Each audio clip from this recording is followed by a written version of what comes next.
కోడలు పీటి మీద అయిపోయిందమ్మా. చక్కగా మనాళ్ళు రాంగలోనే బిర్యానీ, చక్కగా కుర్మా, ఆరు వండుతున్నారు. కోడలు పీటి మీద అయిపోయింది. మళ్ళీ పెడుతుంది. తొలకరించింది ఆ రైతన్న ఆ దగ్గరపోవడానికి ఆ కాశీ స్వామిని తెలుసుకొని, స్వామి మా పంటలు బాగా పండాలి, మా గ్రామం మంచిగా ఉండాలని చెప్పి ఆ రైతులంతా ఆ 20 ఎట్లు దొరక నెలకల కట్టుకొని ఏ విధంగా బయలుదేరి వెళ్తున్నారు చూడమ్మా. చాలా చూడడా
కొట్టుకున్నాము నాయకు పద్దాలు గట్టిగా.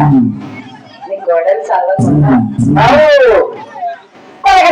పలకరించింది ఆ రైతన్న అరకడ కట్టుకొని అలసిపోయి ఇందులోకి గట్టి మీద కూర్చుంటే ఆ ఇల్లాలు అన్నం తీసుకొచ్చి, ఏవో ఎప్పుడు కష్టపడమేనా చూడు, అదిగో మన నాయుడుపేట అంటయ్యా ఆ కాశీ స్వామి మొహరం పండుగ సందర్భంగా మన ముస్లిం సోదరులంతా అలాగే గ్రామ పెద్దలంతా గ్రామ భక్తులంతా కూడా ఆ స్వామివారి ఉత్సవాలు అంగరంగ వైభవంగా సావిడి దగ్గర ఎంతో చక్కగా చేస్తున్నారంటయ్యా, ఓసారి చూసేద్దారా అంటే, ఇచ్చుడు ఎప్పుడు కూడా ఆ మంచిగా చేసే ఆ స్వామి మనల్ని చల్లగా చూస్తాడు, నువ్వు మంచిగా ఉంటే నేను కావాలని నేను చేసుకున్నాను, నీకు ఈ సంవత్సరం మంచిగా పంటలు పడితే నీకు మంచిగా హారం చేపిస్తాను జానా అని చెప్పి ఆ భర్త ఆ భార్యను చూడ ఏ రకంగా మురుచుకుంటున్నాడు.